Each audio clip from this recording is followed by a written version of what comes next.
Hi, guys. Welcome to another episode of On Their Way Up. My name is Spencer Gordman, and I'm here talking to some of the best up and coming entertainers in the world.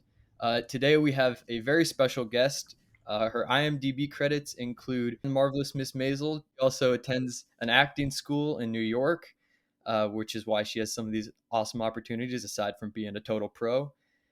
But you may know her best from her TikTok and Instagram pages, Nerdyhans, a Star Wars, more specifically Princess Leia based page, 157,000 TikTok friends, subscribe followers, Followers, sure. Yeah. 157,000 followers. Keep the change. Hannah, thank you for being on the podcast. How you been doing? I'm good. I'm good. I'm happy to be here. Yeah, I'm glad you're on. Yeah. This podcast really focuses on especially kind of how people got started in what they're doing and then kind of the direction that they want to go in. So, first, obviously, you kind of decided on acting before the social media stuff came in. So, take me Yeah. back to when you decided you wanted to be an actress.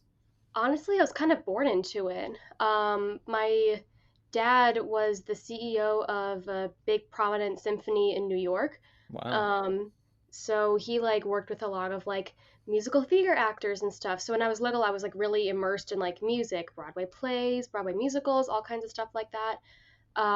So I really like didn't know there was anything else until like I went to school and all my friends' parents had like normal people jobs. Um, so I've kind of always known that like this is what I want to do, if that makes sense. Yeah, But absolutely. yeah, that's how I started, and then I've been ever since I was like able to. I've been doing like little plays, musicals, things like that. So, it sounds like the background was very much like live acting. Are you still mostly live or do you prefer camera or kind of what's your balance or your take between the two? Um, it kind of the pandemic kind of shook that up a little bit because before that I went to the current school for musical theater. Wow. The university I currently go to, I started as a musical theater major. And at the time, that was like most of what I did. Like I did some like silly short films in high school, and I did a feature film when I was like 18 or something like that. But like before that, it was just musical theater, just like a play here and there. And I went to school for that, but then the pandemic happened and I like took a really hard look at everything because we were all kind of forced to really look inward at ourselves, and I realized like I don't actually like get anything out of this anymore. Like I realized that like s- talking on a stage really loud and projecting and like having to make my, acting bigger than normal didn't make much sense to me anymore. And like I know why other people do it, but it just didn't feel like real to me, and I didn't get the same catharsis anymore. So, and I liked being on film better. I like the whole process of like, you know, really in the moment. Like I like that you can memorize your lines like 2 hours before you film, and then it's such a real emotion, and you don't have, it's not over rehearsed or anything. So I realized that like I really like that better, honestly. And like I love singing, I still do it, but I realized that like that's not really what I want to be doing with my life. And based on like where Broadway's going and stuff like that, like I was raised as an opera kid and I was raised to sing like, legit super high crazy stuff, and there's not Interesting. really much of that on Broadway anymore, and I really don't have a desire to be in like, you know, like Jurassic Park the musical. Like I don't, I don't want to be in anything like that. I want to do stuff that like affects people, and I want to do something that feels real and feels like a mirror image of what true life is. So yeah. Yeah, versus definitely on like a play or a musical or something where you're on stage because it is so accentuated, the actions, the verbiage, like you have Mm, to you can't do subtle actions in a musical because the people in the way back aren't going to see you. Hell, the people right up close are still 15, 20 feet away from you. They're not going to see it either. exactly, yeah. And I really, something I love about acting is how much like something that affects me can also affect someone right here. And I love like when I watch movies, I'm sure you feel the same way, and I'm sure the listeners and viewers do too. Like when you're watching a movie, those little things that actors do, just like that gets you. Like, if an actor's giving a speech and like turns her head this way, that can make you like start bawling. Like stuff like that is like my favorite thing, and I've always loved that. And it's hard to do that with musical theater because everything is so internal. It feels selfish almost to like have these emotions and have these things on stage and have no one else be able to see them, you know? Do you miss sharing it? Like, I love, like, for me doing stand up, I love the interacting with the crowd and feeding off the energy and stuff. Obviously, being on camera, there's a lot of different benefits, but do you miss that aspect of it? Yes, like that was my favorite thing about performing live was like hearing the audience feedback and seeing things that they did like, things that they didn't, so that next time I can improve my performance and do something a little bit differently, get a different laugh or something like that. And that's the biggest thing I miss about doing mostly film. That's why I still do a little bit of acting here and there, and I'm also a birthday party princess. So like Nice. I get most of my interaction from that because you're in character the whole time and the interaction is literally like right in front of you. So That's so funny. Birthday party act princess. hmm I don't know if that counts, but that should be at the top of your resume right there. it Plays Princess Leia, I assume, or who do you or who? Which princesses do you play or I've princess? actually it's my fourth year doing it. I've played them all the white ones at least. I can't, You're like, all right, not I've played Jasmine, them all. Princess and the Frog's a no, Yeah. but like Sleeping Beauty, throw on the blonde wig. hmm That's I've played so every funny. single one at this point. Yeah, which Is is it's great. is that for enjoyment? Is that for pay? Like, what do you get anything out of it besides a paycheck? Yes, I do because the whole reason I started doing that job was one because I was in my gap year and needed a job, and two because if I had met my favorite princess when I was 5 years old and she told me how beautiful I looked in my princess dress, my life would have been drastically different. Um, so I love doing it for that and creating special memories for families and things like that. And that's been something really special that happened during COVID was I was still doing the job at the time and it's hard, because you have to wear masks and stuff like that. But back in that time, a lot of kids couldn't have their make a wish because everything was closed. They couldn't go to Disney, things like that. So we actually did a couple make a wish visits. I remember one I dressed as Elsa, and I met this little girl who was such a spitfire. She was so funny, so sassy. I asked her what her favorite color was, and she was like, "Oh, it's rainbow." And I was like, "Oh, my favorite color is purple. Do you have a specific favorite color of the rainbow?" And she was like, "No, Elsa, rainbow's a color." You know. And I was singing "Let It Go" at one point, and she said, "Elsa, stop! I got this. I'll sing." And I let her finish the song. She was very sweet, and she's no longer with us, sadly. But it was like things like that are why I do it because it just brings so much joy, and it's the reason why we do acting. Playing pretend, being someone else, bringing someone else joy. So you're telling me it was That's less about the snotty nosed kids with like the shitty birthday cake. That's less of why you got into it. the pay wasn't that bad. I will say that as well. But you get your mix of the crappy kids and the good ones. I had a party this weekend with a really annoying, rude kid who tried to pull my wig off, but Damn. yeah, it happens. But yeah, you get those, but at the end of the day, there's at least one person in the room who is so happy to see you and cannot believe that you are real. Yep. So And that's the that's why. audience. That's who you play to. Absolutely. Yes, yes. Like I did a party like 3 years ago. I was Cinderella, and I do the voice for Cinderella. She has like a transatlantic accent, so she Oh talks, my God. oh, like how they did back in the olden days, and she has the what's it like, a dream is a wish your heart makes when you're fast asleep. Like she has that So going funny. on, and like I hated doing it because it sounds stupid. Like in 2020, whatever I did, whenever I did that party, um, and the little girl was like, she was so young. She should not have had that birthday party. She was way too young to remember it. But there was a grandma there, like her great grandma or something, and she like pulled me over and was like, "You talk just like how my mom used to talk when I was little." Oh, that's And sweet. it made me miss her a lot. And that's when I was like, okay, we're keeping the voice from now on. That's awesome. Yeah. So you transitioned from live acting, more so musical theater than anything, towards going to school. I assume same school, but just for now screen acting now. Uh, Yeah, I changed my major.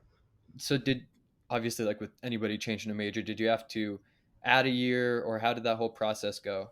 Actually, so funny thing about my school is that already it's a really acting focused program. Um, they already really it's a musical theater school, but like they really care most about the acting because that's what makes you stand out in an audition room. If you have like a pretty good voice but like your acting is like whoa, you'll probably get hired over the person who's like doing 9,000 risks and stuff like that. Hmm. So they focus on that, and they have a really great acting technique and physical theater and things like that. But it wasn't that hard of a change. The only thing that changed is that now I have to pay for voice lessons if I want them.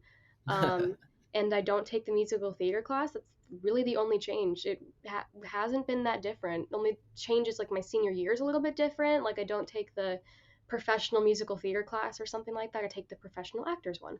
Um, Nice, but it's good that it didn't derail you completely because I guess they are so close that it's not like you were changing to a pre-med major. Exactly. Like it's at any other school, honestly, it would have been a big change, I think, and I wouldn't have like been immersed with the people that I'd already gone through a year and a half of school with, but nothing's really changed other than like what's going to show up on my diploma when I graduate in the spring. Nice. Well, that's good though. Yeah. And so then, like, kind of looking forward as far as that aspect, like Mhm. acting stuff. Obviously, I don't know how much you can say, but do you have acting stuff lined up in the future, or I guess specifically, what's your process as far as getting into whatever roles they may be? Well, the minute I graduate, like a month later, I'm moving out to California. Also, that's for like, content purposes. Most of my content creator friends live out there, so I Nice. thought make the move easier, you know what I mean?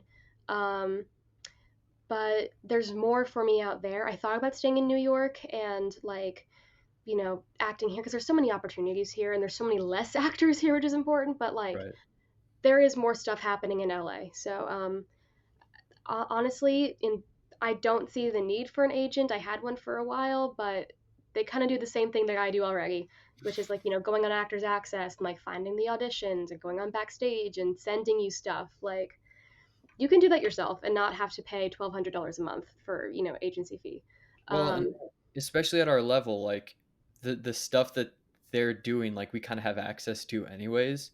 exactly. And it's Yeah, almost most like of they're my work is extra work right now. And like then if I, meet someone on set who's like, hey, you were really great in this. I want you to work in this. That's kind of where I'm going with right. You're it. doing it more. You're getting more than an agent would just by virtue of that. Now, obviously, they'll reach a point in your career where you'll probably need to get an agent, but yeah, Yeah. save the money now. Yeah, like I have a like content creator manager who helps me just like sort because I get like sponsorships and stuff. I have help sorting through all of that and keeping everything in line because I'm a terribly disorganized person. Um, but because I'm at that level where I can do that and like I do genuinely benefit from it. Whereas with an agent right now, I can kind of find jobs on my own. I guess if I ever get to a level where I'm just getting like offers on offers and offers, like I'll have someone who can like manage that and like filter, okay, this would be helpful for boosting the career, this is kind of a silly thing that you don't need to be doing, this is um, something like that would be helpful, but not for a couple of years, I think. Yeah, I mean, absolutely. Cross Yeah, that bridge when you get there. Don't build a bridge in the middle of the road exactly. beforehand. That's awesome though. So Mhm. moving to California, are you going into your last year of film school in New York? Yes, my last year is this year. I'm graduating 2023. Nice. So then moving to California, like I guess just what are the emotions kind of behind that? Is it a big change or are you already like, well, I kind of moved here to New York to do this to begin with, so it doesn't really matter? Exactly. Yeah, I grew up in New York. So I grew up here, moved to middle of nowhere Midwest, and then I moved back here for school. Um, so it wasn't that big of a change. And like I like California. I've, taken many a trip there. I'm going back in like 2 weeks, I think. Like I basically already have a life there started. So I feel like it's more gonna be like bolding a paragraph that's already there. Yeah. Um, or like underlining something that's already happening, something like that. And I'm excited for it. I think it's gonna make my life a lot easier, honestly, because most of the things that like are going on in my content creator life are happening out in California. Most of the things happening in like my personal life are happening out there. So I think it'll be a good thing. I don't think it's gonna be that big of a transition, honestly. It's gonna be hard because I live on the East Coast and that's all the way on the West Coast, and most of my family lives on the East Coast, and I have friends who are going to be staying here in New York, obviously, to do musical theater. So it'll be a interesting change, but I don't think it's going to be that difficult of one. Well, and it's going from big city to big city. Like it's not like you're moving from a small town or even like a smaller Midwest city like where you were beforehand Yeah, out to California. exactly. Yeah, it's not going to be that crazy. And also, I don't live in like a big city right now. I live, on Long Island in the suburbs. Like Right. it's not going to be moving to the suburbs in California. Like it's not going to be that huge of a change, and I'll be near a city too, so it shouldn't be too crazy. I'm very excited for it though. That's good. So, kind of going back, you said that your dad like was very well like integrated into the theater kind of life. So when Mhm. you said that you wanted to do screen act, because I imagine like I know for me and for a lot of people, for most aspiring entertainers, our parents are kind of like, "What are you doing? Just go get a law degree, go to get a business degree." But for your dad, he was like, "Why are you going to screen acting? I raised you to be a a stage actress. Like this is nuts." So Mhm. was there a not a battle, but was he kind of upset at that or not really? Honestly, it was a little bit of like both. I think he was a little bit confused because like my parents, well, when I was like first born, they didn't like push me to do anything. Everything that I did was of my own accord. Um, like you put every kid, every little girl in ballet classes when they're little, but like I joined the theater club in my elementary school and I auditioned for plays on my own. I didn't, ask for like my parents didn't push me to do anything. If anything, I do benefit from nepotism in some sort of way because my dad is involved in these things. Um, but everything was of my own accord, and they never really pushed me or my younger sister to be in theater. My sister's going to school for biochemistry. There you Um, go. yeah, so they are just kind of like, do what makes you happy. But they, for this screen acting, they were a little bit like, we can't really help you there, so you're really on your own with this one. And I was like, I know, and I'm already, doing fine with it, I guess. So it hasn't been that bad of a transition. They were a little bit like, okay, you've been doing voice lessons since you were 12 and you've been doing musical theater since you were like a toddler, so this is going to be a little bit different for you, and we're a little bit nervous about throwing all of this away, kind of. But there's musical movies out there. I could use it at some point.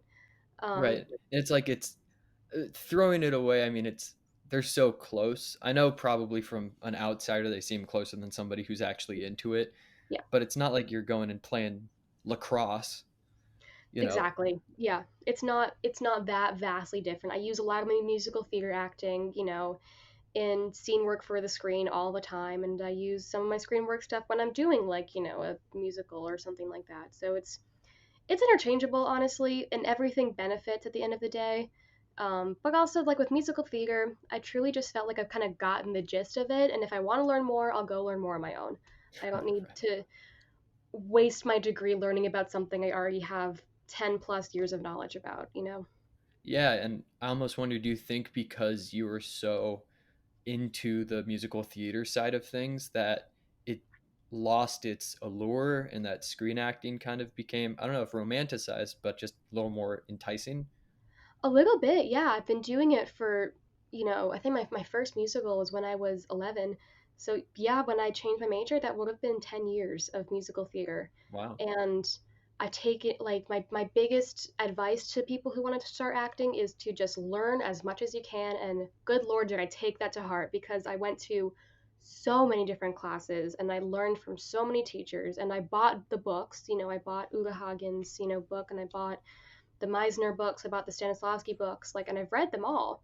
And I've, read all these famous musical theater artist books and podcasts and things like that. Like, I feel like I've gotten 10 years of information and I felt like, okay, I think I've learned everything I want to learn. And I don't think this is what's right for me. And I think I want to do this because this makes more sense to me as an actor. Mhm. So I guess that kind of before we go into the social media side of your career, do you have any other advice for people who want to get into acting, either on the screen level or on the stage level? Yeah. Have a really good headshot because that makes you stand out. But besides that, I'd say like I said, learn everything you can because the person like you don't have to be the most talented person in the room, but you want to be the smartest person in the room. And if you know the most, then that'll get you so far. Also get really good at memorization because that's the whole game is being a good memorizer. Honestly, like most of the stuff I've done has been because I'm a good memorizer. And I just got that skill very, very. It took a long time, but I got that skill very quickly, and I have a good technique of how to memorize. That's when I interviewed one of our mutual friends who is, I don't know when the podcasts are coming out, but I interviewed a mutual friend of ours who's a filmmaker, Mhm. and we both agreed like be obsessed with something. If you're obsessed with it, you're gonna care more. You're gonna enjoy learning about it instead of Mhm. it being a chore. So if Yeah, you're really not obsessed with it anymore, like you said about musical theater, find that thing that you are obsessed with and put your attention towards that. exactly. Yeah, So, the other side of your career that we've talked about, and probably fans of yours will probably want to hear more so about, probably. they're just going to fast forward like 20 minutes of this thing. Yeah. But so you have this very popular and successful TikTok page. How did you start it? And I don't know, did anybody talk to you about it, or was it your own thing, or how did that kind of go on? So it was pretty funny. I was dating an ex-boyfriend of mine, um, and I downloaded TikTok, and he told me not to because it was cringe. So I'd like downloaded it for like I think 2 weeks, and all I would see was like Star Wars creators, like people who are wearing the costumes and like doing these like cool audios and like doing lightsaber tricks and stuff like that. And I was like, oh my God, that looks like so much fun. And I've always been like a Star Wars nerd, but I just like kind of got bullied out of it in high school because apparently girls can't like Star Wars.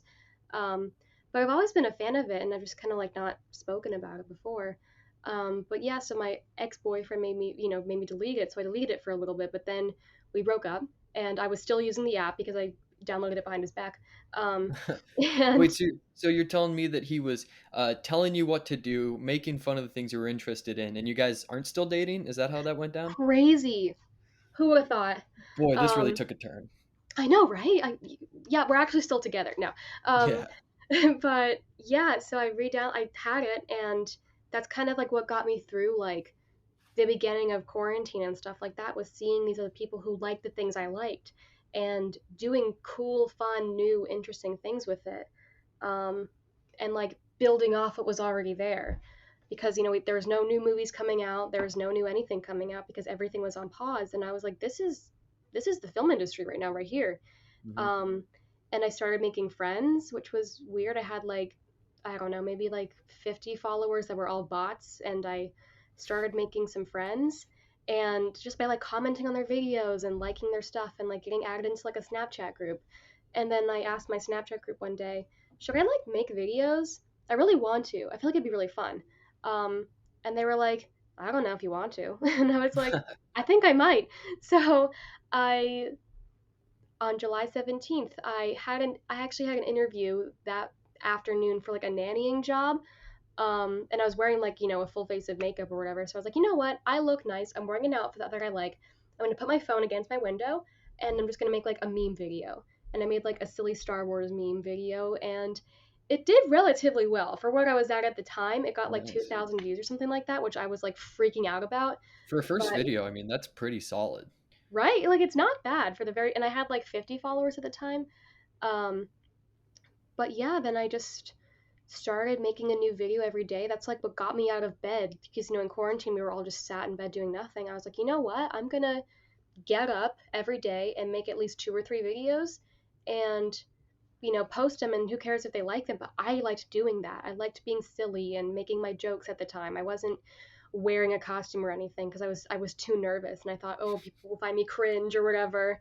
um, but then in on let's see, I have a tattoo of this actually. On August 28th 2020, um, I asked my friends, okay, who should I cosplay as? And they were all like, you should do Leia. You look a little bit like Harry Fisher if you like turn your face a certain way. And I was like, do I? No. So then I You're like, yeah, maybe if I turn my face and I'm upside down with my face facing the other way in the dark, like maybe then. exactly, yeah. um but yeah, I looked up a makeup tutorial and I tried it out, and I was like, oh wait, hold on. So then I bought the like $30 costume off Amazon, and I bought some like hair extensions, and I rolled Which my hair. costume? I gotta know. What? Is it the original, like New Hope, like Yeah, when it's they like the find her in the nice? the white hood. That was my first one. I still have it. It's in a box over here with a big bow on it because it's like my first one. Um, and I did that, and then I posted a video, and that did super well. It got like 10,000 views, I think, and I was at like 400 followers at the time. Um, I started that, and I was like, oh, this is acting. This is what I want to do. So I started like posting these like Princess Leia videos. I'd use different audios. I'd like do a transition here and there. Um, I would do at my friends' videos, and we would make like chains and stuff like that. And then one fateful day in September, um, one of my dear friends peer pressured me into doing this thirst trap audio. It was where you had like you were in like normal clothes, like you're yourself, and you have a boot, and you flip the boot, and your foot catches it, and then you're in like a sexy outfit. Okay. Um, I'm I gonna posted pretend like that. I didn't watch 300 of those. Yeah, continue. Probably, yeah. Um, but yeah, one fateful day in September, I posted that, and I got 4,000 followers overnight. Wow. Um, and that video, I think at its peak, got like 200,000 views, um, which was Not bad. insane. Which is Not bad. which is so funny because like 2 months previous, you were like, my first video got 2,000 views. Like this is nuts, right? Yeah, I used to have like I still do this. It's not healthy, but and I should stop. But I like say, okay, this video did well if it has like 50 likes. That was like my go-to at the time. Like, okay, if it Mhm. gets 50 likes and like 150 views, that's perfect. And then my goal was like, okay, maybe like 500 views because now I have like 200 followers. That seems pretty good. Um, but then I hit that and I was like, whoa, this is a whole new world. And I had people like following me like thousands every single day after I posted that video like one day, then 2 weeks later, I had 10,000 followers. And like, Wow. I could not fathom. And then I started like posting stuff on Patreon and I started doing that, which, was a great thing.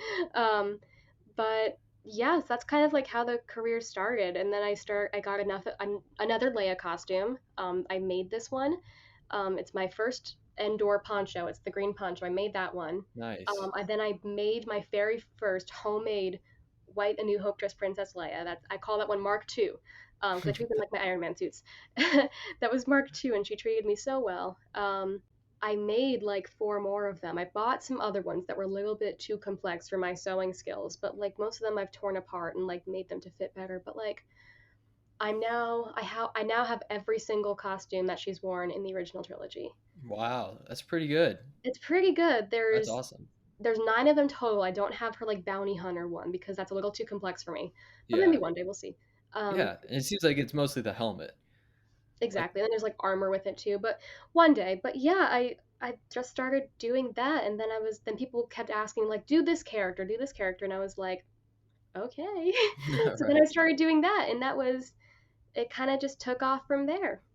Well, and I think there's two interesting things with it. So the first being going back to acting, Mhm.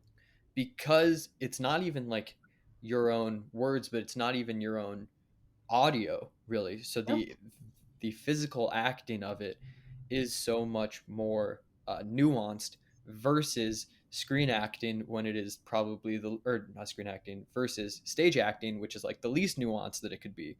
So do you think that going from such one end of the spectrum to the other was what kind of pushed you towards changing your degree? yeah, honestly, like I found like I've always been like okay at musical theater acting, but like I've had trouble understanding that line between doing too much and doing too little. Um, you get notes and such, but like I've always had trouble just understanding that. But TikTok kind of taught me how to do that, which is weird. Like it taught me that like how to do screen acting and like what looks good because I've developed like an eye for what reads well on camera as natural and real. And that's helped me a lot. Um, and that pushed me to be like, I think I'm better at this, and I kind of got the hang of it quickly. So I decided, just to change my degree and do that. I changed that degree in October of 2000 to 2020. Yeah. Wow, so it was literally like July you downloaded the app, September you were now blowing up, and then October you were like, all right, we're done with the stage stuff. Let's get on to it. That's cool. Yeah, it was very fast, but very, very exciting. And then the other part to it that I think is interesting is, especially in acting, it's a lot of relying on directors who like you, or auditioning process and getting past that. And there's a lot of industry behind it versus something like TikTok where you work for yourself, you make whatever you want to. Like, do you think that the freedom of it was another factor that made you really attracted to creating to make or continuing to create content? Yeah, honestly, I really like, and it's my full-time job now. Like I do like nanny and do the princess thing and stuff, but like this is my full-time job. I'm my own boss. I get to make the content I want when I want to make it, you know? Um, and it's really nice to not have someone tell me like, what you're doing is wrong, do this differently. But like I do like that. I love being directed and I love having a director in a movie tell me, I really like what you're doing. What if we try this thing? And I'm like, oh, genius. It's good to have other brains on things. Like I have a group chat with a whole bunch of friends of mine and we send our videos before we post them. We're like, hey, was this good or should I change something? Um, and have them like give constructive feedback. Yeah, see, But I was just about to ask, were you able to find that in other people? And it totally makes sense. The community of people who are doing that. yeah, it's a huge thing. I have friends who have, one of my really good friends just hit 3.5 million followers a couple days ago, and people who blow up even fast. And she's been on TikTok for like a year and a half, way less than I have. So she's Wow. doing amazing for herself. I'm very proud of her. Um, but people like that, having friends like that, they give you tips on how to grow more.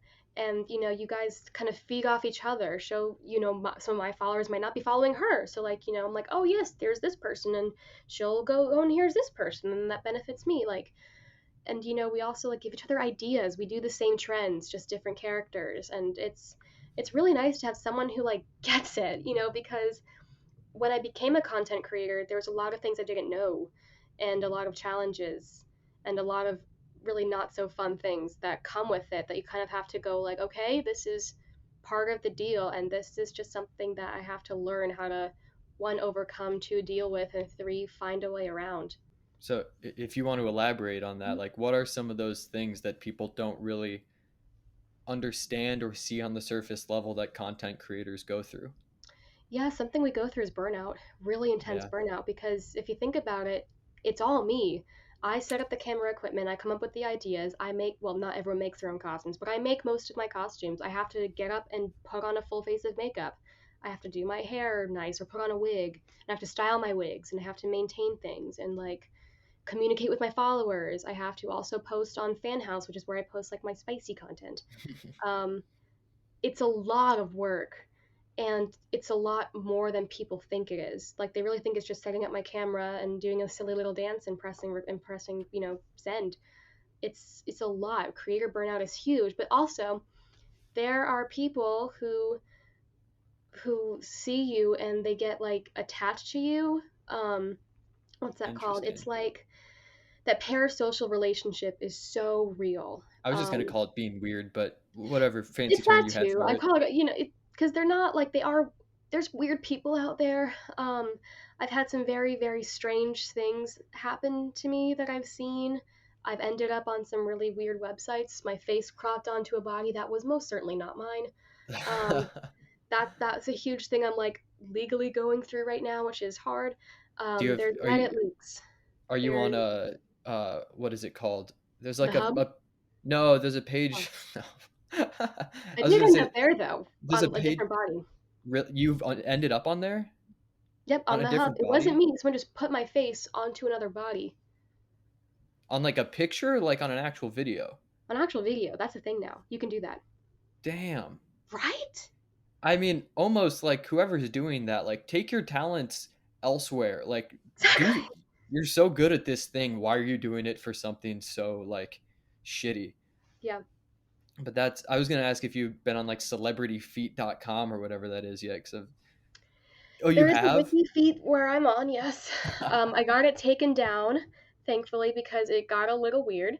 Like I don't mind, but like By the way, I think it started a little weird. I don't think it got. I think it was just weird.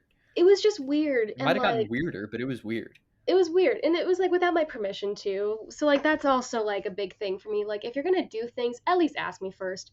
Like there's Instagram accounts that like repost my photos or whatever. And like I don't mind that. Just ask me first because I spent time and effort and money on those photo shoots. So I'd really like you to ask me before you repost my content. Um, Right. And it's but like there's if you want to see your feet, go pay for them on the various sites you can find in your link tree, which exactly, can be found in your Instagram bio. So bingo bango. exactly. Yeah. If you want to see more, go check out Fan House. Everything is on there. Um, There you go. no, but there's also a big competitive element to it. Um, there are people out there who have less followers than me who really just want to see me go away, who Right. want to be the TikTok Princess Leia, which I never have ever said I was. There's other ones out there who are way better than me and don't have the following I do, which is just bullshit. Um, but you know, there's people who just don't want to see me on the internet anymore for whatever reason, and there's people who really try to like spread lies and tear you down and things like that. And that's something that people don't really think about. It's not all fun and games. I've gotten a lawyer, since becoming a content creator because I did genuinely need one. Yeah. Um, Wow.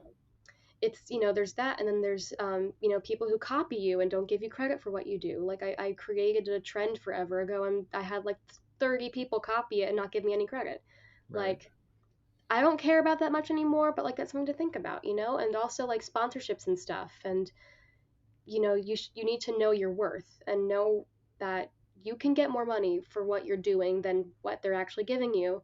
Um, and yeah, like I think there's just so many like nuanced things that you just don't think about when you first start this, that like you realize further down the line, like, oh wow, this is a lot more than I had ever entailed. No, Um, right. Especially when it kind of gets to a level where you're like, whoa, I am no longer, you're obviously in control, but there's less control as to what happens with your content. And it sucks because you've worked so hard for that to make that content. You said mhm. all the hours of setting stuff up and filming it and creating and all the business side behind it Yeah. kind of gets diminished when stuff gets stolen and stuff like that.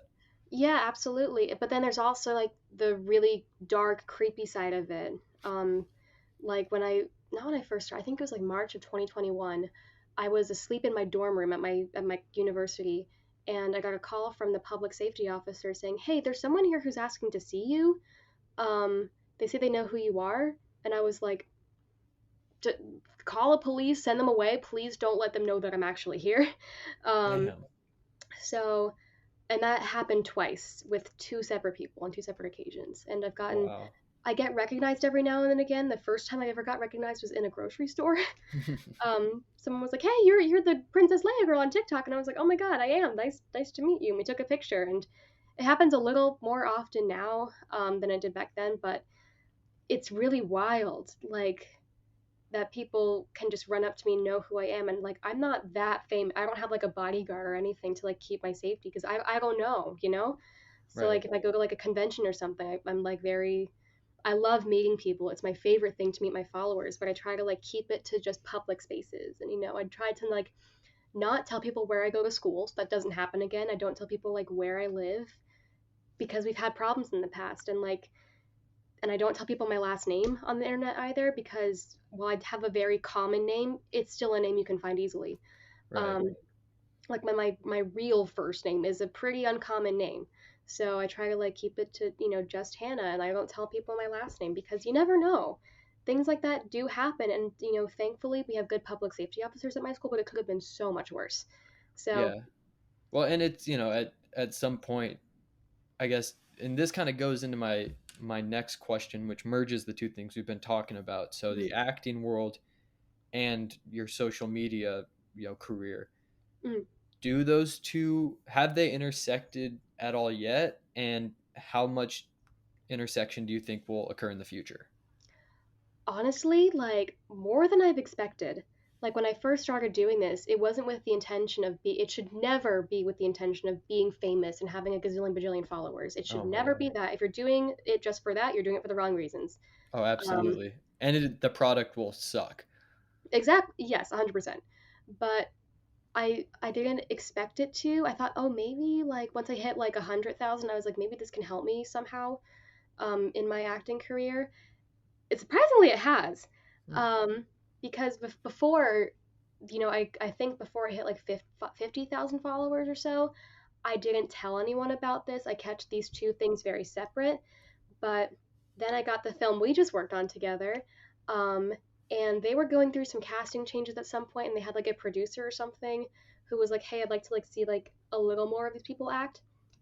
So the director was like, "Hey, can you send me like a reel or something like that?" And I was like, "Oh yeah, sure." And I was like getting it set up because I was still working on my reel at the time. And then he texted me back and was like, "Oh, they saw your social media. You're fine." There you Because go. like it's a built-in following if you think about it. Like I have, at least on Instagram, I have like 28,000 followers. That's like probably 20,000 people who will want to see this movie or want to see the TV show or want to see this and this. Like Right. it's easy marketing. Um, and that's happened a couple of times now where like I've auditioned for something and I've said, "Hey, this I am also a social media influencer. This is like this is my portfolio." Right. And they go, "Oh, shoot, you're good." Nice. um, And it's like it makes you more interesting, like a resume that is memorable. I mean, this is beyond just the entertainment world, the business world, whatever you're applying for a job. If your resume is interesting, if there's something that stands out, obviously in a positive way, mm, um, don't be shy about that because no, it can lead to some really interesting opportunities that you wouldn't have gotten if you just said, "Ah, it's embarrassing." yeah, honestly, like there's a lot of things that still haven't happened yet that I've gotten because of this. Like I've had incredible opportunities to be like a guest something or other at this place. Like I've Wow. been, I went to a premiere, like things like that. Like would have never happened without this. And it's interesting though because you think about like influencers do movies and you roll your eyes because you're like, oh my god, that Addison Rae movie, like those people who are. But like with me, it's a little bit different because I have an extensive amount of training, and Right. something that I also a little bit of advice for actors as well. Don't be humble about your training. If you know you're good, say you're good. That's going to help you a lot. Yeah. Um, if you know that you're good at what you do, that will just make your acting better. Like it's good to be a humble person, about like your achievements and all like that, but like don't be humble about your training. If you know that you're a good actor, say you're a good actor. I despise when people are like, "Oh my god, you're such a good actor," and they go, "Oh my gosh, no, I'm so not. I'm a terrible actor." You're a good actor. We both know this. You've done the work. You know what you're doing. You're a good actor. Um, See, I can say I'm not a good actor. That's where we differ. If I someone don't says know. that, You were pretty good. "Oh my god, I was really good at getting beat up," when That's fair. so the our mutual friend that I interviewed was the director of the project that we just did together. So Yeah. when that comes out, I think I'm gonna have him and a couple other people on. If you want to see Hannah more extensively and me for like a scene behind a diner window and then another scene where I'm getting my ass kicked, like feel free. I get my heart kicked. That helps. Oh, there you go. See, Yeah. you give the emotional role to the person who can act, and you give the beat up role to the person who looks like he was already beat up. So there Oh you go. god. Easy enough. Yeah, there you go. Um, but yeah, it was a lot of fun. But yeah, like knowing you're a good actor is a good thing. But that's the difference between me and like Addison Rae, for example, who's never had a lick of acting training in her life, and like a lot of my really good social media friends who like don't have acting training, but like now are starting because they want to be in movies and such like that. Like I've been learning how to do this for now like 12 years, so I And have now a you lot. and now you kind of become the expert, whereas somebody who's been doing social media for longer than you have and is giving you advice, they're like, "Hey, I want to get into acting," and you're like, "Well, I think I might know a thing or two," and then you can Exactly. Yeah, help each I've done other. that so many times. I had a talk with my friend 2 days ago about, she wants to like try it out. And I said, okay, here's like 9 things you can start with. It's Oh, nice. great. Here's all the starting points because I love doing that. I love encouraging people to try new things and try things you wouldn't expect because, like, without, having been on TikTok and social media and seeing other people doing these things, I never would have done it myself. So, it's it all kind of comes back around, but yeah, that's like where I differ a little bit with like certain directors. I don't remember if it was this specific director that said so, but I had a director say like, we see your social media stuff and like it's great and all, but like you're actually genuinely good. This is like free marketing, so we do like this part as well. And I was like, yes, that's what we're going for here. Yeah, there I you go. have the skill, but I also have the built-in marketing, so that's it's helpful, I think. And my followers I've been marketing the movie I was just in, like not Nice. like crazy yet, but I've been telling them about it and telling them about like what it's like to film like a feature length professional level film, Yeah. and things like that, and they find it so fascinating. And I'm excited to like really immerse that part of my life with my social media soon, because when I move out to California, that's going to be my life, is doing projects on projects while also doing what I normally do. Right. And then also like you were talking about like the community that you have kind of developed over the past couple of years. Uh, were you interacting with a lot of them at that convention that you went to recently? Yeah, I got stopped quite a bit because people would be like, "Wait, you're Nerdyhans," and I was like, "I Right. guess." And people would like stop and we take a picture together, and they'd be like, I had a couple of people come up to me and be like, "I love your content. It made me so like it made me love Princess Leia even more. Carrie's been dead for almost 6 years, but like you've made it feel like she's still alive and make her feel like she's still there, even though we haven't gotten like new content of the character, you're the content for the character." And I was like, "Thank you so much." And That's I, such a I big cried in compliment. front of two people. You two know who you are, but I apologize for my crying. I'm not a very pretty crier. Um, but yeah, that was crazy. And we had like a social media meetup, and I had like a lot of people come up to me and be like, "I follow you. I've followed you for like a year, and you've like your content is really great, and I enjoy it, and it brings me joy." And I'm like, "You guys bring me joy. This is a great relationship we got going on here." Well, that's one of the ways where, because doing stuff on social media, it's so hard to, because again, your background in live performance, my whole thing is live performance and stand Mhm. up. The audience reaction is right in front of you. But with screen acting and then social media, obviously, the interactions are comments, and that's really it. So getting to interact with people live like that must be such a thrill. It was so crazy. Like it was like my comment section come to life, which is usually positive. Sometimes it's not so positive, but it was only positive there, which is great. Um, the death threats are just in my DMs, thank goodness. Oh yeah, and But those aren't the people who go out in the daylight. They're in a hole in middle of Wyoming with a router. Like that's their whole thing. exactly, yeah, they're not interested in meeting me. But yeah, that was insane. Like to meet people who like knew me, like it made it feel real, and that's why like I keep wanting to like go back and do this because like you said, that live interaction, like I didn't really realize how much I missed out on that. Mhm. And like that's why I like being with my content creator friends because one, it's a little bit safer. I love my followers that I met, but like I don't, you know me very well, but I don't know you very well, so that relationship is a little bit tricky. But I like meeting you guys, it's a lot of fun. But like my friends that I've made over the years, like who I have their numbers, I know where they live. That's a little bit weird. But like I know where they live and I know all their relationship drama. I know like their friend breakups they've had, like all those people I know, like it feel that's like my live audience interaction is like those people that I never would have met if I'd never posted a video. Yeah. Um, that's what I really love about it is like all the people I've met. Like I've met like my best friend there. I've met people I've dated on Wow. this app. That's crazy. That's where it starts to get a little dangerous. You're like, oh man, who am I meeting over this thing? Yeah, as long as it like my big rule is as long as it's someone who like uses their face in videos and that I know them well enough, it's okay. Yeah, But that's crazy. And like I have friends who like just got engaged to someone they met because they were on TikTok. Like that is insane. I that's can't nuts. even like and like they live together. I have friends who like live together because they all started making content in 2020. That's so cool. Oh yeah, I bet 2020, like just that from, I mean, call it March to March, a full year. Like Hmm. that must have been a huge boom. And so the people that stuck around with it, which I think is the key thing, is not just Hmm. doing it for 2 months, but actually putting the time and energy into it, Yeah.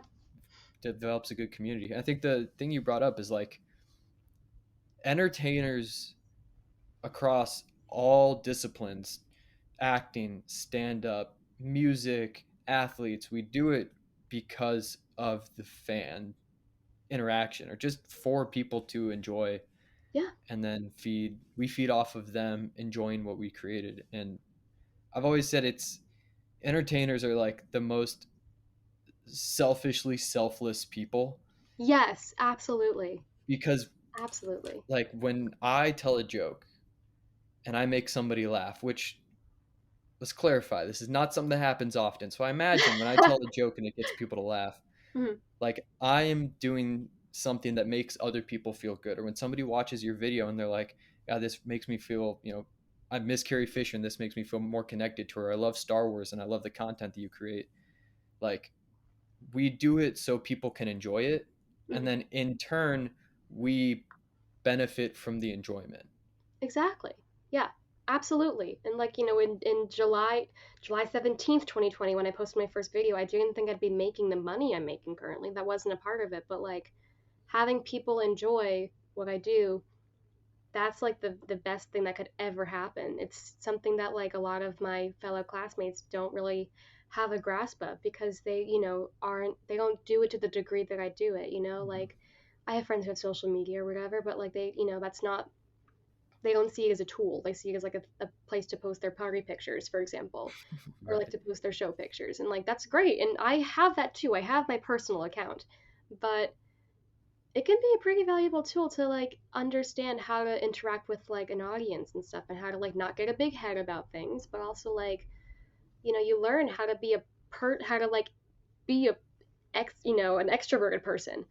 Like, Oh, cause I used to be very introverted, but this taught me like how to, put myself out there and how to talk to people and how to like tell them what I'm about and the things that I like and not be afraid of that anymore? oh yeah, absolutely. And I think you brought up a great point. Like the internet and social media it'll like fill up your ego, but it will also be the first thing to pop it like so quickly. Like I got a head of TikTok. I post like videos of stand up crowd work or just jokes that I don't care about anymore. And I did this joke, and the joke's not that good, but it like it got a decent reaction. It got like 10,000 views, and I was like, hey, that's not so bad. Okay. That's not so bad. No, that's why am I saying it like decent? Like I'm averaging like 800, but the it got 10,000 views, and I was like, hell yeah, that's what we're going for. And then I read the comments, and everybody's like, this joke blows. What is this? Your first day doing stand up? I screenshotted all my favorites and just sent it to a bunch of people, and they're like, "All right, number three is by far the funniest. Number two, I think they might know you, Yes, like I do all that too. personal." Oh, I love the hate comments. I love them so much. The I could death read my threats can like favorites. calm down a little bit. I don't love those, but the hate comments are so funny. Especially like with me, Reddit's a big thing for content creators. Interesting. There was a couple like they got taken down today actually. I had a Reddit page that was dedicated to one, fat shaming me, and two, leaking all of my spicy content. Those got taken down today, so that's really Nice. fun. But Way to I win the love legal reading those battle. comments on there. It's so funny when me and my friends laugh about it. Oh yeah, So just so you know, if you're writing hate comments about me, just know people with millions of followers are laughing at you. yeah, and at you, not with you. No, at you because you're really cute for saying these things. Also, some of them are like legit funny, so those I'm kind of like with you because also I'm like, yeah, that joke does blow, but like, hey, you're the person who watched it and interacted with it, which gave it Yeah, more views. So that's your fault. Exactly. yeah, that's so funny.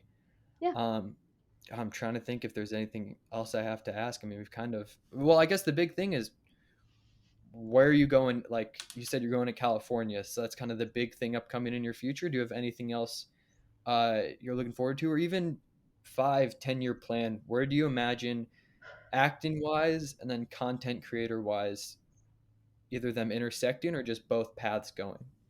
Yeah, I kind of had to do that when I got a manager a little bit. We had to like kind of discuss what is the ultimate goal here. Um, and because there comes a point in content creation where you do have to like stop.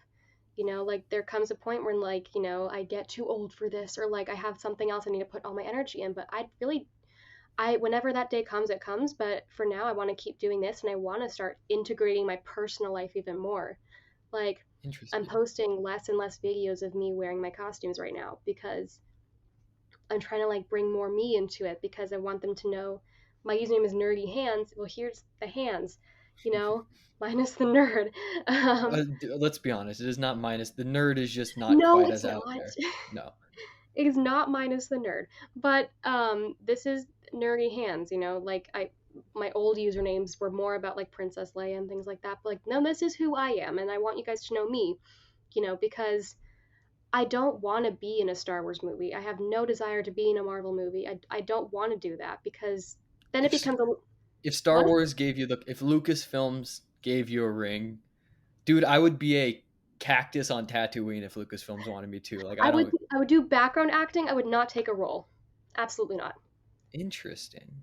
Well, if you think about it, what if they don't like your character? What if the fanboys don't like the way your character was written? Listen, you give Then you're fucked. Then you're getting death threats every day. Hayden Christensen like episode like 2 and 3 like aged like wine. You just had to let Hmm, them go, and then also create the Clone War. exactly. and now people love Hayden Christensen, but his episode 2 act, I'm not going to blame him. I'll blame the writing more so, but Yeah. so that actually, I feel like this is something people definitely want to know. Favorite Star Wars uh piece. I'm not going to limit it to just the movies. 'Cause I don't know if you give me your top 3 favorite Star Wars, do you have a bottom 3? I mean, Star Wars fans typically do. Yeah, like my favorite Star Wars movie of all time is Rogue One. That fascinating. I love Rogue One. Right? Um, if I have to be in the Skywalker saga, I'd say it's Empire Strikes Back. I have one favorite of every trilogy. My favorite prequel, it flips back and forth, but it's usually Revenge of the Sith. My favorite original trilogy is Empire Strikes Back, and cue the hate comments. My favorite sequel is The Last Jedi. I apologize. I have my reasoning. Fair enough. Um, but yeah, no, Rogue One is my favorite because like something I don't love about a couple of the, other movies is like the stakes are not super high because these were all brand new characters. You did not know what the hell was going to happen to them. Um, and then the worst possible thing that you didn't think they would do because one, it's Disney. Two, it's like it's a Star Wars movie. The heroes always win. Right.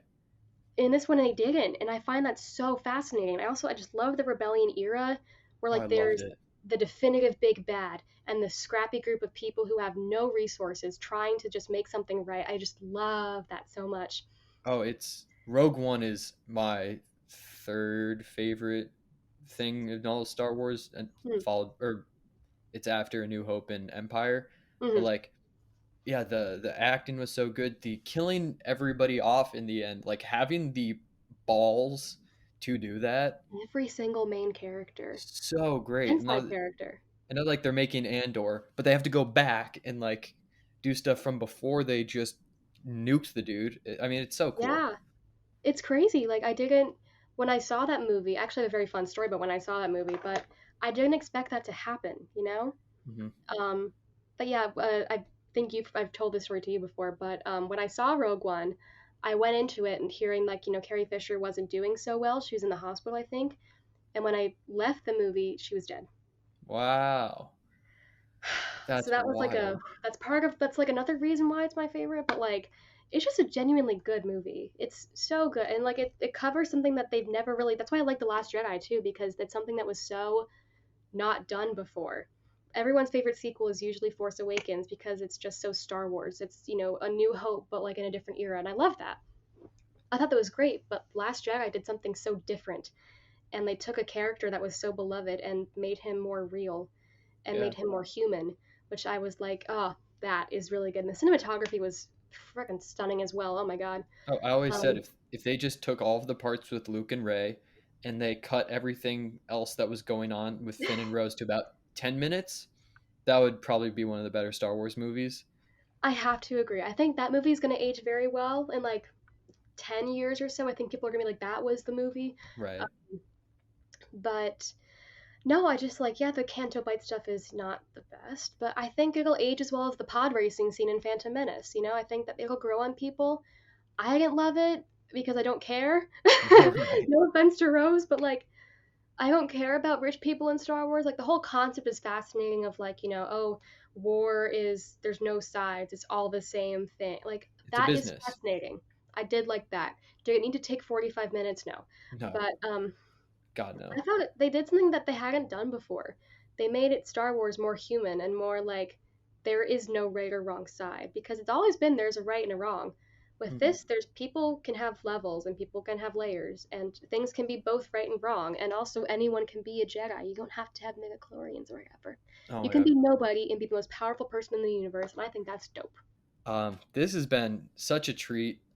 Thank you for being on the podcast. Of course. Um, where can people find all of the stuff that you got going on? You can find me on Instagram, TikTok, Twitter, the username Nerdyhans. That's why there's many a Nerdy Hands. They're all over the internet.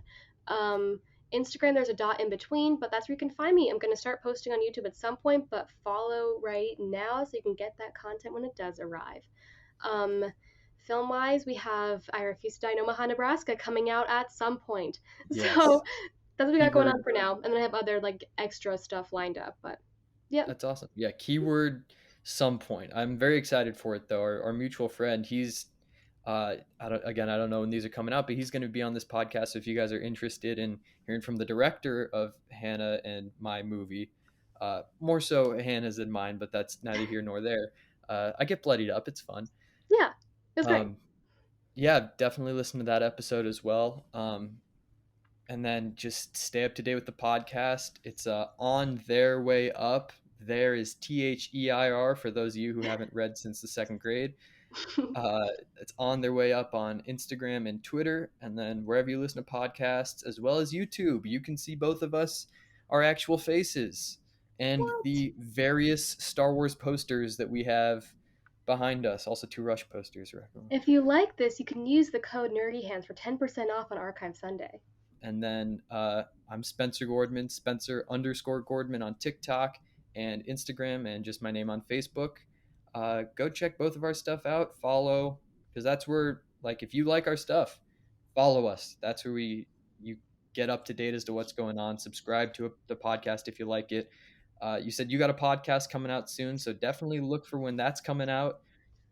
Get a lot more Nerdy Hands content than just the video clips here and there. You get full-fledged podcasts. You get a whole thing, yeah. That's awesome. Well, thank you so much for being on. And thank you Thank guys you. for listening. Have a good rest of your day.